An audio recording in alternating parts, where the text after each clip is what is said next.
वाशिम जिल्ह्यातून एक धक्कादायक आणि संतापजनक घटना समोर आली आहे। कर्जाच्या ओझाखाली दबलेल्या शेतकऱ्यांचा आक्रोश आता रस्त्यावर उतरला असून सरकारच्या धोरणाविरोधात शेतकरी थेट आक्रमक झाले आहेत। सरसकट कर्जमाफीच्या मागणीसाठी सुरू असलेल्या आंदोलनाला पाठिंबा देत एका शेतकऱ्याने स्वतःची दुचाकी पेटवून सरकारचा निषेध नोंदवला आहे। वाशिमच्या अडोळी गावात घडलेल्या या घटनेने राज्यभरातील शेतकरी प्रश्न पुन्हा ऐरणीवर आणले आहेत। नेमकं काय घडलं पाहूया या विशेष रिपोर्ट मधून। सरकारकडून सरसकट कर्जमाफीची घोषणा होत नसल्याने शेतकऱ्यांमध्ये तीव्र नाराजी पसरली आहे। या संतापाचा उद्रेक वाशिम जिल्ह्यातील अडाळी येथे पाहायला मिळाला। क्रांतिकारी शेतकरी संघटनेच्या आंदोलनाला पाठिंबा देत शेतकरी सतीश इडोळे यांनी स्वतःची दुचाकी पेटवून सरकारच्या विरोधात अनोखे आंदोलन केले। या घटनेमुळे परिसरात मोठी खळबळ उडाली। बुलढाणा येथे सुरू असलेल्या रविकांत तुपकर यांच्या सरसकट कर्जमाफी आंदोलनाला समर्थन देण्यासाठी हे आंदोलन करण्यात आल्याचे सांगण्यात आले।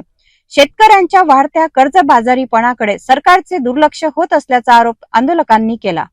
कर्जाच्या ओझ्यामुळे अनेक शेतकरी आर्थिक संकटात सापडले असून शेती करणे दिवसेंदिवस कठीण होत चालल्याचे आंदोलकांचे म्हणणे आहे। त्यामुळे कोणत्याही अटीशिवाय राज्यातील सर्व शेतकऱ्यांची सरसकट कर्जमाफी जाहीर करण्यात यावी अशी मागणी करण्यात आली।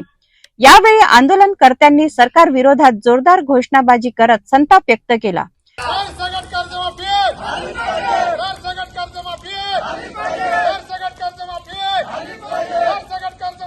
शेतकऱ्यांच्या भावना समजून घ्या, अन्यथा हे आंदोलन आणखीन तीव्र करण्यात येईल असा इशाराही देण्यात आला। दुचाकी पेटवून करण्यात आलेल्या या आंदोलनामुळे राज्यातील शेतकरी प्रश्न पुन्हा एकदा चर्चेच्या केंद्रस्थानी आले आहे। आता सरकार यावर काय भूमिका घेते याकडे सर्वांचे लक्ष लागले आहे। आज आम्ही आडू येथे माझी स्वतःची मोटरसायकल जाळून सरकारचा जाहीर निषेध केलेला आहे।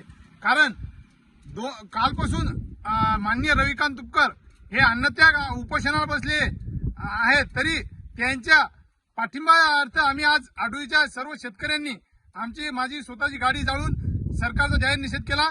यानंतर जर आंदोलनाची दखल नाही घेतली तर आम्ही खासदार, आमदार, कलेक्टर यांच्या गाड्या जाळाय पण मागेपुढे पाहणार नाही, हे आम्ही सरकारला जाहीर इशारा देत आहे।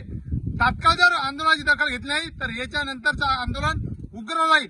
वाशिम मधील अडोळी येथे शेतकऱ्याने स्वतःची दुचाकी पेटवून व्यक्त केलेला संताप हा केवळ एका व्यक्तीचा नाही तर कर्जबाजारी शेतकऱ्यांच्या वेदनेचा आवाज असल्याचे बोलले जात आहे।